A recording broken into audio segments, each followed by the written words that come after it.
पूज्य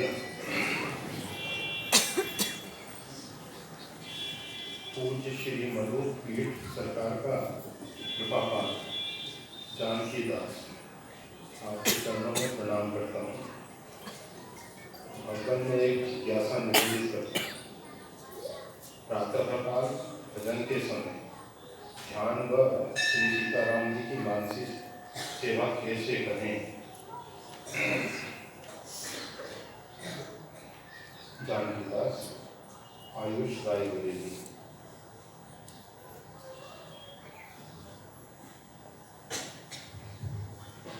परमात्मा का, भगवान श्री सीताराम जी का ध्यान एवं मानसिक पूजा।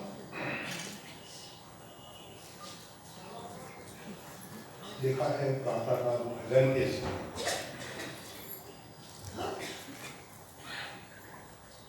भजन के लिए वही समय उत्तम है। वैसे ब्रह्म मुहूर्त को हम सब ने श्रेष्ठ कहा है, इसलिए श्रेष्ठ कहा है रात्रि में जब हम प्रगाढ़ नींद में होते हैं, गहरी नींद में होते हैं, तो हमारा मन जो है अर्थात सूक्ष्म शरीर उस परमात्मा के सानिध्य में रहता है। इसीलिए जागने पर हमको एक ताजगी का अनुभव होता है, शरीर में एक स्फूर्ति होती है। रात्रि में जितने घंटे हम जितना समय प्रगाढ़ नींद में होते हैं, उस समय परमात्मा के सानिध्य से हमें बहुत ऊर्जा मिलती है। जो सूक्ष्म शरीर है उसी के आधार पे ये स्थूल शरीर कार्य करता है। सूक्ष्म शरीर को बहुत अधिक ऊर्जा की प्राप्ति होती है। मन बुद्धि खाली होते हैं और खाली होने पर परमात्मा की जो ऊर्जा है वो उनमें भर जाती है, और बहुत से लोग प्रातःकाल देर तक सोते रहते हैं। होता क्या है कि फिर सुषुप्ति के बाद स्वप्न अवस्था में प्रवेश होता है। फिर नाना प्रकार के स्वप्न देखते रहते हैं। स्वप्न आवश्यक हैं, परंतु लंबे समय तक स्वप्न अवस्था में रहना बहुत अच्छा नहीं, बहुत अच्छा नहीं। और उसके बाद आलस और प्रमाद में हम पड़े रहते हैं, करवटें बदलते रहते हैं, अपने बिस्तर में ही अपने आप के साथ खेलते रहते हैं, फिर उठते हैं। तो ऐसी अवस्था में उठने पर मन जितना प्रसन्न होना चाहिए नहीं हो पाता है। इसलिए ब्रह्म मुहूर्त में जाग जाना चाहिए। परंतु बहुत से लोग हैं जो रात्रि में बहुत देर तक जागते हैं, किसी कारणवश जागते हैं। कारण अगर उनका अपने आप में सही है, जैसे बहुत से लोग जॉब के कारण रात्रि में जल्दी नहीं सो पाते हैं, और कुछ ऐसे व्यावसायिक कार्य हैं, अर्थोपार्जन भी जीवन के लिए आवश्यक है। ऐसे कार्यों में अथवा कोई अन्य कार्य ऐसा आवश्यक कार्य आ गया जिसके कारण देर तक जागना पड़ा, तो ब्रह्म मुहूर्त में हम नहीं उठ पाएंगे। वैसे जिनको अभ्यास है उठने का, उनके लिए चाहे हम रात्रि में कितने ही समय में विश्राम लें, प्रातःकाल उठ ही जाते हैं। परंतु जो लंबे समय तक जॉब इत्यादि के कारण देर में सोते हैं, उनके लिए ये नियम लागू नहीं होता है, सर्वसाधारण के लिए कहा जाता है। अब बात स्वरूप में नियम नहीं है। तो ब्रह्म मुहूर्त में उठने के बाद जब हम नित्य नैमित्तिक कर्मों से निवृत्त हो जाते हैं, समय अगर हम भजन साधन में बैठें तो फिर हमारी चित्तवृत्ति जो है आसानी से परमात्मा के साथ जुड़ जाती है। परमात्मा जो है हमारे अंदर बाहर सब जगह परिपूर्ण है, परंतु भक्त जो है परमात्मा के सगुण साकार रूप को चाहता है, और जितनी भी साधनाएं सगुण साकार रूप को ही पाने के लिए हैं, प्रकट करने के लिए हैं। हमारे हृदय में वो जो निर्गुण निराकार ब्रह्म है वो तटस्थ कूटस्थ भाव से है, सद्गुणों को प्रेरित नहीं करता, प्रोत्साहित नहीं करता, दोष दुर्गुणों को रोकता नहीं है। जो तटस्थ ब्रह्म है वो साक्षी भाव से स्थित है, पापी पाप कर रहा है उसको उससे कुछ लेना देना नहीं, पुण्यात्मा पुण्य कर रहा है वो उसमें भी साक्षी भाव से स्थित है। परंतु वही परमात्मा जब सगुण साकार रूप में आते हैं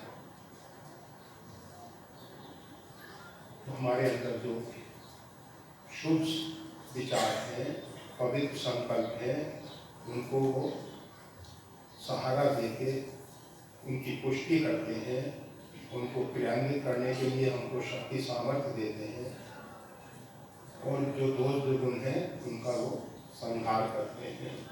इसलिए साधक जो है सगुण साकार ब्रह्म की उपासना करते हैं। निर्गुण निराकार समझ का विषय है, समझ आने पर भी वो निर्गुण है, वो निराकार है, उसकी जो भी हम एक इमेज मन मस्तिष्क में बनाते हैं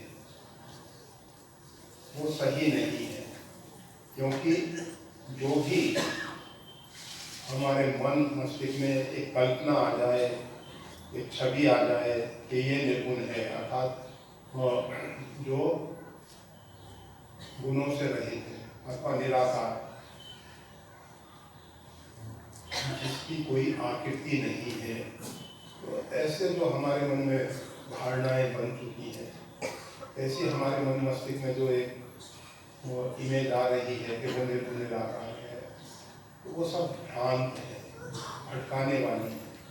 निर्गुण निराकार मन बुद्धि वाणी का विषय नहीं है, उसमें मन बुद्धि शांत होने पर ही उसकी अनुभूति होती है, और अनुभव करने वाला भी अपने आप को मिटा देता है, और जब अनुभव करने वाला मिट जाता है तभी उसका बोध होता है, या जो भी किसको बोध होता है ये कहना कठिन है। तो प्रश्न कह रहा है प्रातःकाल भजन के समय, प्रातःकाल भजन का समय है, और उस समय हम सूर्योदय के बाद हमारी चित्तवृत्ति ज़्यादा चंचल होने लग जाती है। सूर्य की रश्मियों का हमारे मन बुद्धि पे बहुत असर होता है। भौतिक क्षेत्र के लिए सूर्य की रश्मियाँ बहुत अधिक सहयोगी हैं, परंतु भजन साधन के समय इसीलिए बहुत से महात्मा कंदराओं में और बेसमेंट में, और जहाँ सूर्य का प्रकाश कम पहुँचे, साधना स्थल बनाते हैं जिससे चित्तवृत्ति शांत हो सके। तो प्रातःकाल भजन के समय श्री सीताराम जी का ध्यान एवं मानसिक पूजा के विषय में प्रश्न किया है।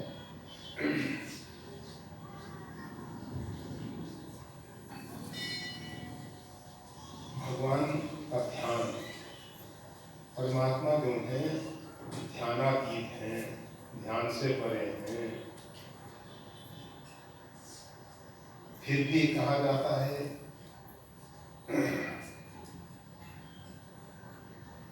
मनुष्य पश्यन्ति यम योगिनो, मन के द्वारा योगी जो है उसका दर्शन करते हैं, पश्यन्ति देखते हैं, मन में उनका ध्यान कैसे हो, उसके लिए जब हमारा चित्त शांत होगा, हमारा चित्त कहीं भटकेगा नहीं, उस समय वो स्थिति पैदा हो सकती है। इसके लिए हम हमेशा कहा करते हैं कि अगर प्राणायाम, प्राण और मन, इनका बड़ा घनिष्ठ संबंध है। जैसे जैसे हमारा प्राण शांत होता है, उसी प्रकार से मन भी शांत होने लगता है, और जैसे जैसे हमारा मन चंचल होता है, वैसे प्राण भी चंचल हो जाता है। इसलिए मन को तो हम नहीं रोक पा रहे हैं, प्राण के ऊपर संयम, नियमन कर सकते हैं। प्राणायाम अर्थात प्राण वायु पे, श्वास पे हम नियमन करके अपनी चित्त वृत्ति को शांत करके ध्यान में उतर सकते हैं। ध्यान प्रारंभ में दो प्रकार से हो सकता है। वैसे ध्यान से पूर्व न्यास बहुत आवश्यक है। न्यास का मतलब ये होता है इस शरीर को, इस आदि भौतिक शरीर को मंत्रमय बना ले, प्रभुमय बना ले, इष्टमय बना ले। तो जो हाड़ मांस का पुतला है, ये भजन साधन के लिए बहुत उपयुक्त नहीं है। इसको प्रभुमय बनाना होता है, या मंत्रमय बना के, न्यास इत्यादि के द्वारा मंत्रमय बना के हम फिर परमात्मा के ध्यान में होते हैं, प्राणायाम इत्यादि करें। और फिर भी अगर मन शांत नहीं होता तो उसके लिए एक विशेष प्रकार का प्राणायाम जो है, हम उसको चंद्रभेदी प्राणायाम का नाम देते हैं। उसका नाम हमें स्वयं नहीं मालूम है क्या है, कैसा है, परंतु उसकी प्रक्रिया इस प्रकार की है। ये जो दाहिना स्वर है ये सूर्य है, और ये बायां जो है चंद्रमा है। बाएं से इड़ा नाड़ी में श्वास प्राण प्रवेश करते हैं, और सूर्य से पिंगला में प्रवेश करते हैं। स्वामी जी ने जो अध्यात्म राम रक्षा लिखा है, चंद्र सूर्य दो एक घर करे, चंद्र को सूर्य के घर में ले जाके स्थापित करना है। जिस प्राणायाम की हम बात कर रहे हैं उसमें चंद्र को मतलब बाईं ओर से, लेफ्ट साइड से श्वास खींचें और राइट से, दाहिनी ओर से निकाल दें। इसको 27 बार प्रारंभ में अभ्यास के लिए 11 और धीरे धीरे बढ़ाते चले जाएं। 27 और फिर 27 के 54 और 108 तक पहुंच सकते हैं, अथवा खंड में 4 बार 27-27 तक भी किया जा सकता है। तो 27 बार श्वास को बाएं स्वर से लेना है और दाहिने स्वर से निकालना है। बारंबार इसी क्रिया को दोहराना है। अनुलोम विलोम में चंद्र से लेके दाहिने से निकाला, और फिर दाहिने से लेकर बाएं से निकाला। अनुलोम विलोम नहीं है। इसको करने के बाद आप पाएंगे चंद्र जो है हमारे मन बुद्धि को बहुत अधिक शीतलता दे देता है। हमारे जो ज्ञान तंतु हैं उनमें स्थिरता आती है, और वो ध्यान के लिए ज़्यादा उपयुक्त है। और अगर किसी ने अभ्यास करके अनुलोम विलोम प्राणायाम के द्वारा सुषुम्ना में प्रवेश पा लिया है तो वो भी उत्तम है। सुषुम्ना में अगर प्राण स्थित है तो वो ध्यान के लिए अच्छा है, परंतु उसमें चित्त वृत्ति का निरोध होता है। वो जो ध्यान है उसको भावातीत ध्यान कहा जाएगा, मतलब निर्विचार की स्थिति पैदा होती है उसमें। ये जो श्री सीताराम जी का ध्यान की बात की जा रही है, तो सीताराम जी का ध्यान करना थोड़ा कठिन होगा, क्योंकि वहाँ चित्त वृत्तियों का निरोध है। वहाँ उस स्थिति में अगर परमात्मा से निवेदन किया जाए, प्रार्थना की जाए कि प्रभु, वैसे चित्त वृत्तियों का निरोध है, प्रार्थना इत्यादि समाप्त हो जाती है, मन शांत हो जाता है। अगर परमात्मा से प्रार्थना की जाए कि प्रभु आप कृपा करके हमारे ध्यान में उतर ही आइए, कृपा करें, तो अच्छा होगा। अगर वो चाहेंगे, शरणागति योग में साधक प्रार्थना करता है, फिर प्रार्थना के बाद प्रतीक्षा करता है कि अब भगवान ध्यान में उतरेंगे, अब ध्यान में उतरेंगे, अब ध्यान में उतरेंगे, अब ध्यान में उतरेंगे। प्रार्थना करके हम सोचे हैं कि तत्काल परिणाम आ जाएगा, कठिन है। उसके लिए प्रतीक्षा करनी चाहिए।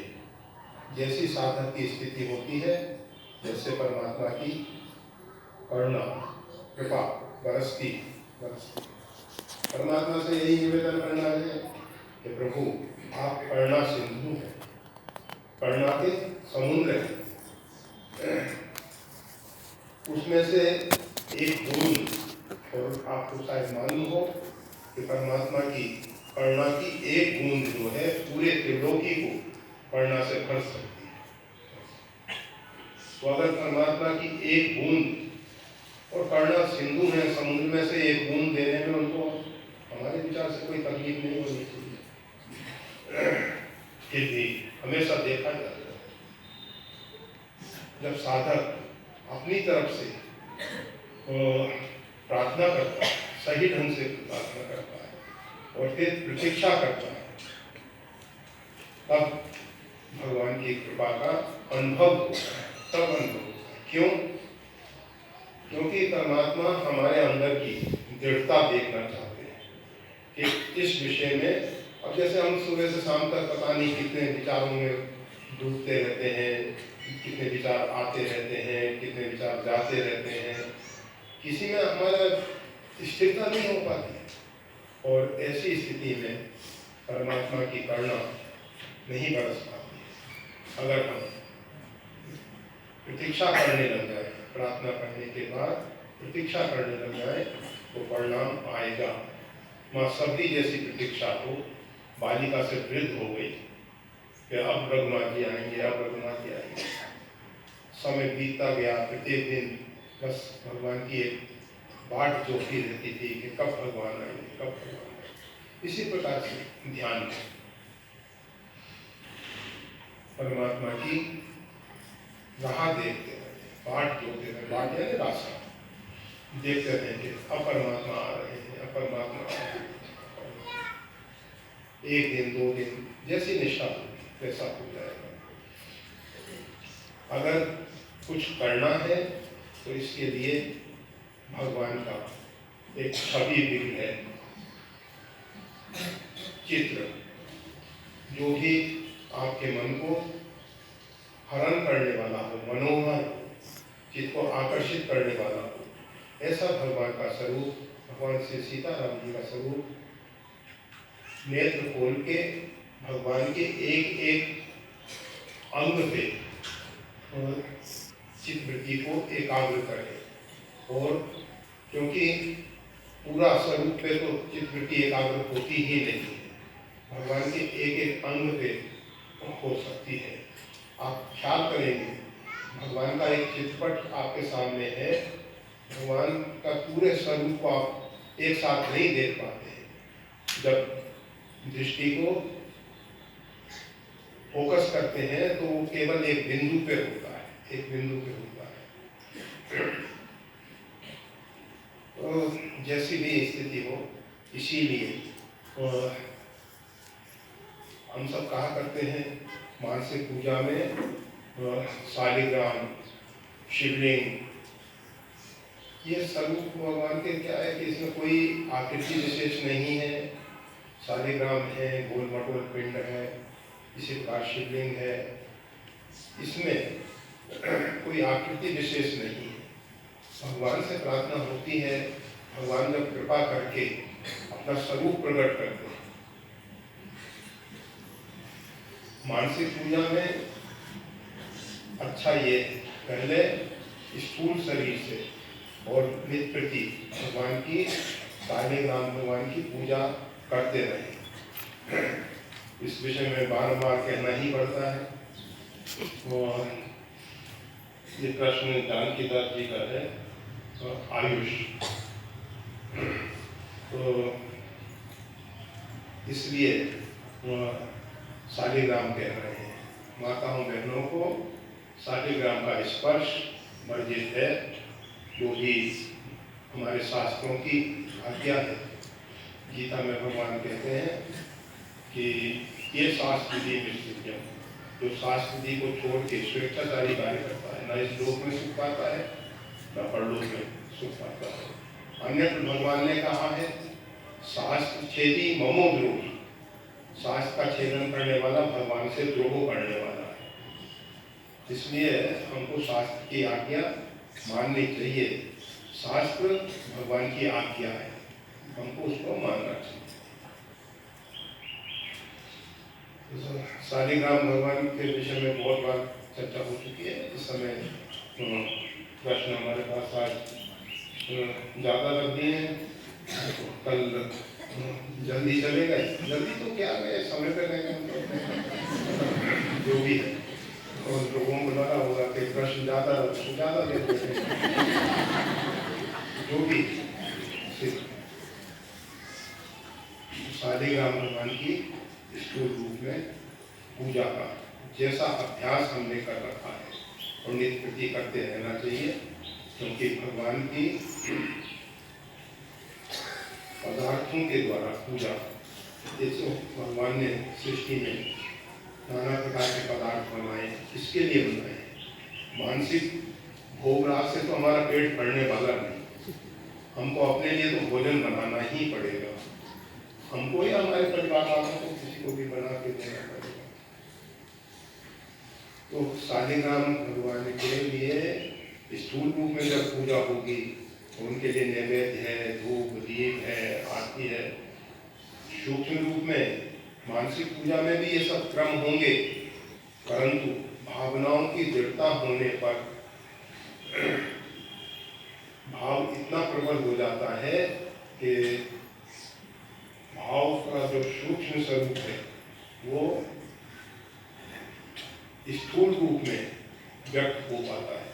बहुत से संत महापुरुषों के जीवन में देखा जाता है, पायस का भोग लगा रहे हैं, कोई ने विघ्न डाला, पायस भूमि पे गिर गई। मतलब माता कौशल्या जी के विषय में आता है, जिस समय भरत जी ननिहाल से लौट गए, भगवान श्री राम वन में चले गए, अर्थात भरत जी की उम्र 27 वर्ष थी उस समय, और माता कौशल्या जी ने उनको अपनी गोद में बैठा लिया और स्तन में से दूध झड़ने लगा। लोग कहते हैं ये तो कवियों की कल्पना है, परंतु वास्तविकता ये भाव दूध बनता कैसे? उस प्रकार के हार्मोन्स तैयार होते हैं, उस प्रकार का भाव माताओं के हृदय में होता है, तब जाके बछड़े के लिए, वत्स के लिए, अपने पुत्र के लिए, पुत्री के लिए, संतान के लिए दूध बनता है। तो वो भाव से बनता है। रस तो बनता है कि रस की दूध में परिणति उस विशेष प्रकार की परिस्थितियों में होती है। तो उस प्रकार के भाव पैदा होने से जब इतनी अधिक अवस्था में, और माता कौशल्या जी की उम्र बहुत ज़्यादा हो चुकी थी जिस समय, क्योंकि चौथे पर आयम सुध चाहे, और जब महाराज दशरथ की चौथापन आ गया तो कौशल्याम्बा सबसे पहले विवाहित हुई हैं और उनकी उम्र भी कम नहीं है, उनका भी चौथापन रहा होगा। ऐसी स्थिति में दुग्ध बन गया, माता के स्तन से दूध झड़ने लगा, तो ये भाव की प्रधानता है। इतना हम भाव विभोर हो जाए, भाव में डूब जाए, तो ऐसी स्थिति बनती है। तो मानसिक पूजा में स्थूल पूजा का अभ्यास बहुत सहयोगी होता है। फिर वही सब उपचार जो हम स्थूल रूप में करते आए हैं, भगवान का उत्थापन, भगवान सिंहासन पे विराजमान है, उनको जगाया जाता है, फिर उनको आसन दिया जाता है, अर्घ्य पास दिया जाता है, आचमन कराया जाता है, स्नान इत्यादि की व्यवस्था की जाती है, फिर उनको वस्त्र इत्यादि धारण, यज्ञोपवीत इत्यादि धारण कराया जाता है, चंदन इत्यादि लगाया जाता है, धूप दीप नैवेद्य आरती, फिर प्रार्थना, फिर दक्षिणा और फिर साष्टांग प्रणाम। तो इस प्रकार से ये जो क्रम है, ये सब मानसिक पूजा में, ये सब के विषय में विस्तार से कहना अभी संभव नहीं। तो ये सब क्रम मानसिक पूजा में हो। और मानसिक पूजा में एक सुविधा है, हम स्वयं गंगा जल, सरजू जल और नर्मदा जल भगवान की सेवा में ला सकते हैं। भगवान सीताराम जी की बात कही गई है, इसलिए भगवान श्री सीताराम जी को सरजू जल बोलती है। सरजू जल के अभाव में फिर दूसरे नंबर पे गंगा जल आता है, फिर पवित्र सहिताएं। जैसे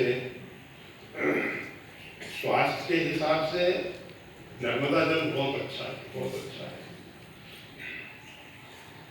और कहा जाता है कि नर्मदा का जल सेवन करने से वृद्धावस्था नहीं आती।